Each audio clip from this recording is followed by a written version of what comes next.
बॉलीवुड में एक टाइम ऐसा था जब फिल्मों के लीड एक्टर ही सारी वाहवाही लूट ले जाते थे। बाकी के जो कैरेक्टर आर्टिस्ट फिल्म में काम करते थे वो भी बहुत सीमित थे और ना ही उन्हें वो नेम फेम मिल सका जिसके वो हकदार थे। लेकिन अब समय बदल चुका है। ऑडियंस की नज़र में अब अच्छी एक्टिंग मायने रखती है, ना कि लीड एक्टर या एक्ट्रेस। अगर किसी एक्टर ने अपने 2 मिनट के रोल में भी अपनी बेहतरीन कलाकारी का प्रदर्शन कर दिखाया है तो लोग उसे याद करते हैं, उसके बारे में जानना चाहते हैं। आज हम फिल्म इंडस्ट्री के एक ऐसे ही गुणी एक्टर की बात करेंगे जिन्होंने अपनी बेजोड़ एक्टिंग से बॉलीवुड इंडस्ट्री में एक अलग मुकाम बनाया है। ये एक्टर हैं विजय राज। वेलकम टू पलट तेरा ध्यान किधर है।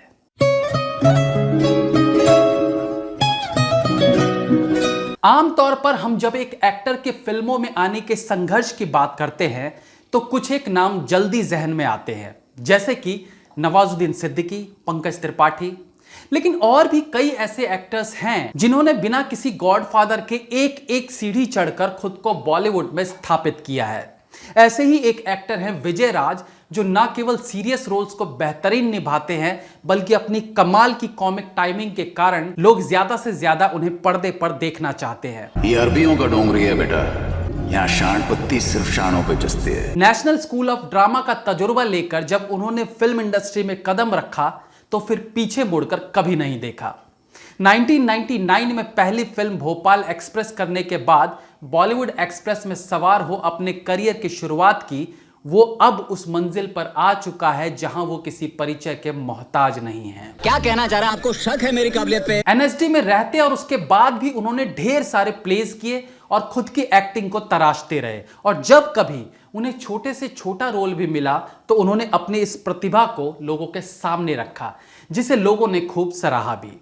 2004 की फिल्म रन, जिसके लीड रोल में थे अभिषेक बच्चन, लेकिन आज भी जब आप रन फिल्म का जिक्र करते हैं तो आपको एक ही नाम याद आएगा, विजय राज। आप पेशाब करेंगे हम देखेंगे, आप नाच का कर मुझते हैं, कमाल का शहर है। विजय राज ने इस फिल्म में ऐसी कॉमिक टाइमिंग दिखाई कि यह film one of the most comedy फिल्मों में से एक कही जाने लगी। आप विजय राज की काबिलियत का अंदाजा केवल इस बात से लगा लीजिए कि 2 बड़े एक्टर्स की मौजूदगी, यानी अभिषेक बच्चन और भूमिका चावला के रहते, और यह एक प्योर रोमांटिक एक्शन फिल्म होते हुए भी अगर इसे केवल विजय राज की एक्टिंग की वजह से one of the best comedy film का दर्जा मिला है तो ये किसी करिश्मे से कम नहीं है। इस फिल्म के लिए उन्हें best actor in a comic role के अवार्ड के लिए नॉमिनेट किया गया था, पर मुझे तो मिला ही नहीं। खैर, इस प्रतिभावान एक्टर की प्रतिभा केवल उन फिल्म तक ही सीमित नहीं थी। जंगल और शक्ति जैसी फिल्मों में भी उनके खतरनाक कैरेक्टर को नजरअंदाज नहीं किया जा सकता।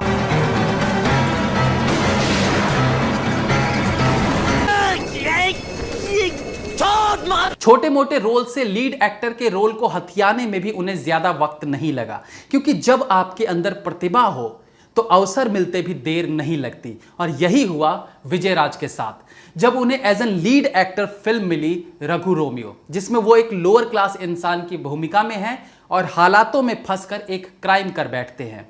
फिल्म को क्रिटिक्स का काफी प्रोत्साहन मिला, लेकिन बॉक्स ऑफिस पर फिल्म कुछ खास नहीं कर पाई। लेकिन इस फिल्म को नेशनल अवार्ड जरूर मिला। इस फिल्म के प्रोड्यूसर थे नसीरुद्दीन शाह और डायरेक्टर थे रजत कपूर।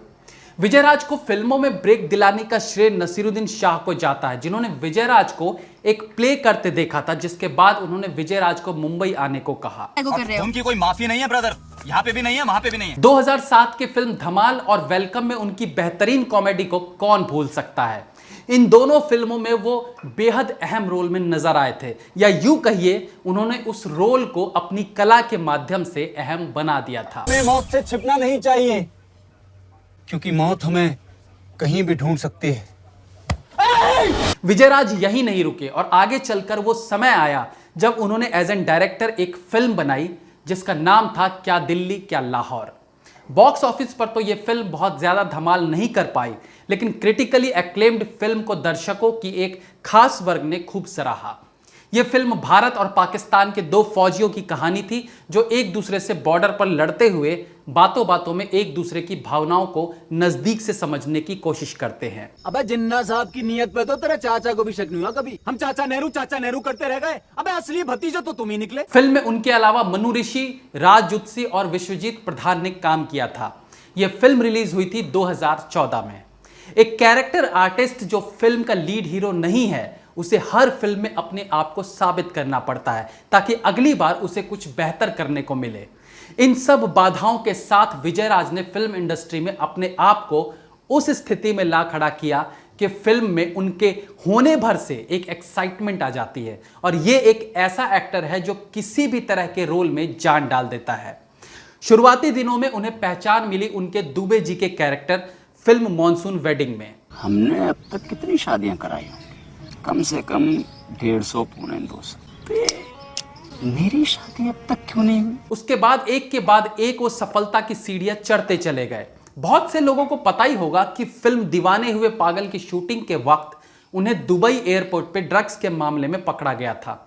उनके लगेज में ड्रग्स पाए गए जिसके लिए वहां के प्रशासन ने उन्हें 9 दिन तक अरेस्ट करके रखा। हालांकि 9 दिन बाद उन्हें क्लीन चिट के साथ रिहा कर दिया गया था। साला चोट लगा था सर में, टांका लगा दिया पेट में, दर्द हो रहा है भाई, एक क्वार्टर मिल जाता तो। हिंदी फिल्मों के अलावा उन्होंने टॉलीवुड इंडस्ट्री की कई अलग अलग भाषाओं की फिल्मों में भी काम किया है, जैसे कि तमिल, मलयालम।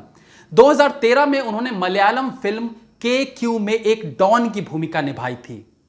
फिल्मों के अलावा विजयराज को पढ़ने का भी बहुत शौक रहा है। अपने खाली वक्त में वो साहित्य और धार्मिक किताबें पढ़ा करते हैं। विजयराज की झोली में एक से एक बेहतरीन रोल है जिसे लोगों ने बेहद पसंद किया, लेकिन फिल्म स्त्री के उनके छोटे से रोल का जिक्र करना भी यहां बनता है। दरअसल एक इंटरव्यू के दौरान पंकज त्रिपाठी ने बताया था कि यह इंटरेस्टिंग किरदार इतना छोटा नहीं था जितना फिल्म में हमें देखने को मिला। जब तक एक भी मर्द जिंदा है इस शहर में, चुप नहीं बैठेगी वो। उनके रोल को बाद में काट दिया गया था। अब रोल छोटा करने के जो भी रीजन रहे हों, लेकिन अपने 5-7 मिनट के रोल में भी उन्होंने फिल्म पर अपनी छाप छोड़ डाली थी। इतने मेहनती, प्रबल और अद्भुत कलाकार होने के बाद भी आप उनके बारे में, उनके फिल्मी सफर के बारे में, उनके स्ट्रगल के बारे में ज्यादा कुछ नहीं जानते होंगे और ना ही ये सारी चीजें इंटरनेट पर उपलब्ध है। और इसका कारण है उनके बेहद कम इंटरव्यूज। वो एक तरह से मिस्टीरियस एक्टर है जो ज्यादा लाइमलाइट में नहीं रहते हैं। एक बड़ी कंपनी ने उन्हें इंटरव्यू के लिए कई बार ढूंढना चाहा। 1-2 बार तो उन्होंने साफ मना कर दिया, फिर कहने लगे मुझे इंटरव्यू देना अच्छा नहीं लगता और आता भी नहीं। इसी तरह के बहाने बनाकर वो अक्सर इंटरव्यूज से बचते रहते हैं।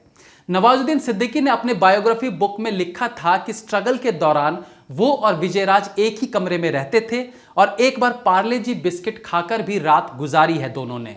लेकिन ये सब चीजें आपको कहीं भी विजयराज से सुनने को नहीं मिलेंगी। अरे कुछ गलती है भाई, तुम्हारे नेताजी मर गए हैं क्या? अपार्ट फ्रॉम एक्टिंग, विजयराज एक अच्छे क्रिकेटर भी है। हाँ, ये अलग बात है कि उनके साथ कोई ऐसी कहानी जुड़ी नहीं है कि वो क्रिकेटर वगैरह बनना चाहते हो, बट वो अच्छी बैटिंग बॉलिंग जरूर कर लेते हैं। विजयराज ने कमल हसन के साथ भी एक फिल्म की थी जिसका नाम था मुंबई एक्सप्रेस। तू साला काय का पार्टनर बे? मान ना मान, मैं तेरा मेहमान, कहीं से भी आके चिपक तू। ये एक तरह की यूनिक कॉमेडी फिल्म कही जा सकती है जिससे शायद उतनी पॉपुलैरिटी नहीं मिल पाई जितनी की ये हकदार थी। फिल्म के लीड रोल में कमल हसन थे, लेकिन कई जगह वो कॉमेडी के मामले में उन पर भारी पड़ते दिखे। कमल हसन जैसे दिग्गज कलाकार के सामने खड़े होकर खुद को उनसे बेहतर दिखा देना किसी ऑस्कर अवार्ड मिलने जैसा है। मुंबई एक्सप्रेस फिल्म एक अंडररेटेड कॉमेडी फिल्म है जिसके बारे में भी कभी अलग से चर्चा करेंगे। 1999 से लेकर अब तक 20-21 सालों तक बॉलीवुड में सरवाइव कर पाना आसान नहीं होता, वो भी तब जब आपके पीछे कोई बैकअप ना हो। लेकिन विजयराज ने अपनी मेहनत लगन से अनेकों उन स्ट्रगलिंग एक्टर्स को रास्ता दिखाने का काम किया, उन्हें यह एहसास दिलाने का काम किया है कि अगर आप अपने काम के प्रति डेडिकेटेड हो, मेहनती हो, तो एक दिन मंजिल जरूर मिलेगी। तो दोस्तों, ये थी इस दिग्गज कलाकार से जुड़ी कुछ बातें। उम्मीद करते हैं यह एपिसोड आपको अच्छा लगा होगा। अपनी राय हमें कमेंट सेक्शन में जरूर दीजिएगा। That's all for today, friends. Please like, comment, share and subscribe the channel if you like the video. Like me on Facebook. Links are in the description. Be safe, have fun. मिलते हैं अगली बार फिर किसी नए episode के साथ। तब तक के लिए